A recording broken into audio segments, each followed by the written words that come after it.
Chapter 6. The Box in the Closet. It was strange how people didn't talk much about the blackout. Power failures usually arouse lively discussion, with clumps of people collecting on corners and saying to each other, "Where were you when it happened?" And, "What's the matter with electricians? We should kick them out and get new ones." And that sort of thing. This time it was just the opposite. When Lina went to work the next morning, the street was oddly silent. People walked quickly, their eyes on the ground. Those who did stop to talk spoke in low voices and then hurried on their way. That day, Lina carried the same message 12 times. All messengers were carrying it. It was simply this, being passed from one person to another. 7 minutes. The power failure had been more than twice as long as any other so far. Fear had settled over the city. Lina felt like a cold chill. She understood now that Dune had been speaking the truth on assignment day. Ember was in grave danger. The next day, a notice appeared on all city kiosks. Town meeting. All citizens are requested to assemble in Harkin Square at 6 p.m. tomorrow to receive important information. Mayor Lamander Cole. What kind of important information, Lina wondered? Good news or bad? She was impatient to hear it. The next day, people streamed into Harkin Square from all 4 directions, crowding together so close that each person hardly had room to move. Children sat on the shoulders of fathers. Short people tried to push toward the front. Lina spotted Lizzie and called a greeting to her. She saw Vindy Chance, too, who brought her little brother. Lina decided to leave Poppy at home with Granny. There was too much danger of losing her in a crowd like this. The town clock began to strike. 6 vibrating bongs rang out, and a murmur of anticipation swept through the crowd. People stood on tiptoe, craning to see. The door of the gathering hall opened and the mayor came out, flanked by 2 guards. One of the guards handed the mayor a megaphone, and the mayor began to speak. His voice came through the megaphone, both blurry and crackly. "People of Amber," he said. He waited. The crowd fell silent, people straining to hear. "People of Amber," the mayor said again. He looked from side to side. The light glinted off his bald head. "Our city has experienced some slight difficulty last year. Times like this require gresh poshnin frushin all." "What did he say?" People whispered urgently. "What did he say? I couldn't hear him." "Slight difficulties," someone said, "requires great patience from us all." "But I stand here today," the mayor went on, "to reassure you difficult times will pass. We are making ifin. "What?" Someone came a sharp whisper. "What did he say?" Those near the front passed the words back. "Making every effort," they said. "Every effort." "Louder!" someone shouted. The mayor's voice blared through a megaphone, louder but even less clear. "Worsh pollution," he said. "Prank, mushin pank. No Russian pank." "We can't hear you," someone else yelled. Lina felt a stirring around her, a muttering. Someone pushed against her back, forcing her forward. "He said we mustn't panic," someone said.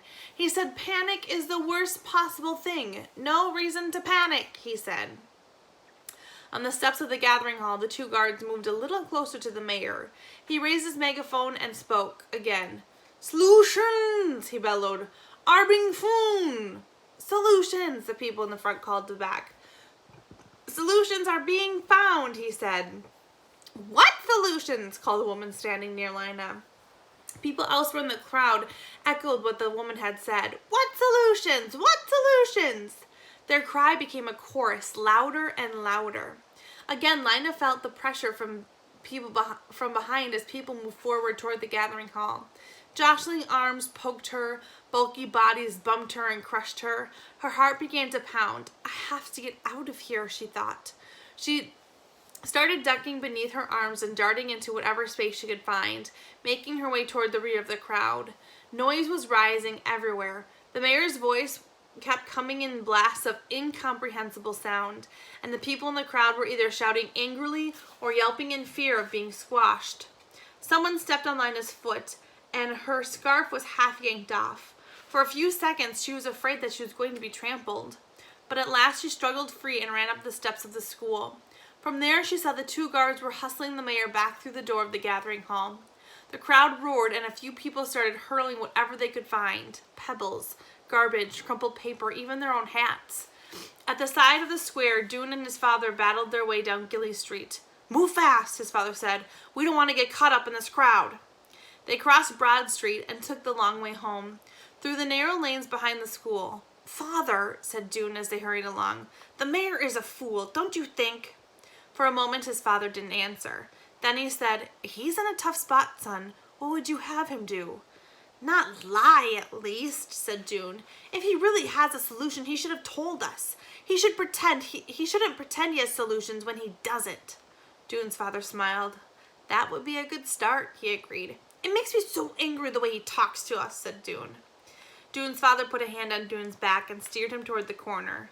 "A great many things make you angry lately." "For good reason," said Dune. "Maybe. The trouble with anger is it gets hold of you and then you aren't the master of yourself anymore. Anger is." Dune walked on silently. Inwardly, he groaned. He knew what his father was going to say and he didn't feel like hearing it. "And when anger is the boss, you get—" "I know," said Dune. "Unintended consequences." "That's right. Like hitting your father in the ear with a shoe heel." "I didn't mean to." "That's exactly my point." They walked down Pibb Street. Dune shoved his hand into his pockets of his jacket and scowled at the sidewalk. Father didn't have a temper, he thought. He is as mild as a glass of water. He can't possibly understand. Lina was running. She had already dismissed the mayor's speech from her mind. She sped by people on Otterwell Street going back to their open stores and overheard snatches of conversations as she passed. "Expects us to believe," said one voice. "He's just trying to keep us quiet," said another. "Heading for a disaster," said a third. All the voices shook with anger and fear. Lina didn't want to think about it. Her feet slapped the stones of the street and her hair flew out behind her.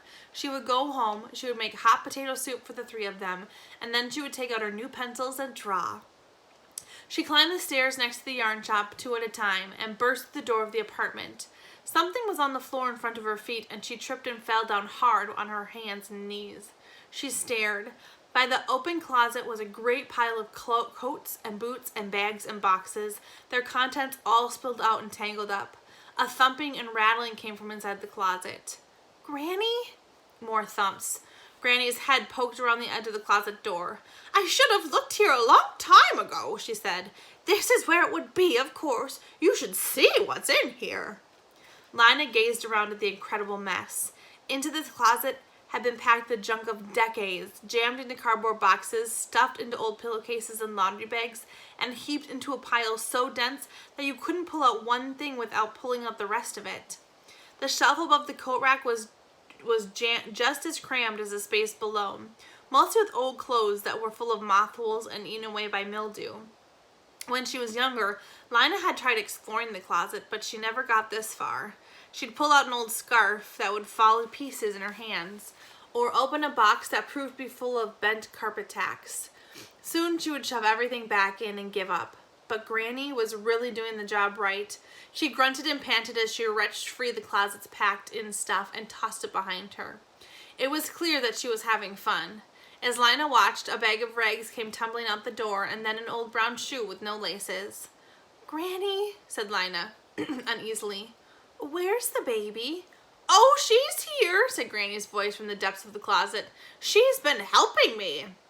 Lina got up from the floor and looked around. She soon spotted Poppy, who was sitting behind the couch in the midst of clutter. In front of her was a small box made of something dark and shiny. It had a hinged lid, and the lid was open, hanging backward. "Poppy," said Lina, "let me see that." She stooped down. There was some sort of mechanism on the edge of the lid. A kind of lock, Lina thought. The box had been beautifully made, but it had been damaged.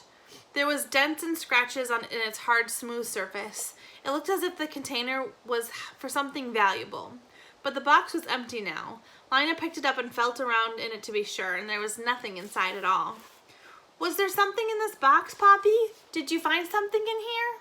But Poppy only chortled happily. She was chewing on some crumpled paper.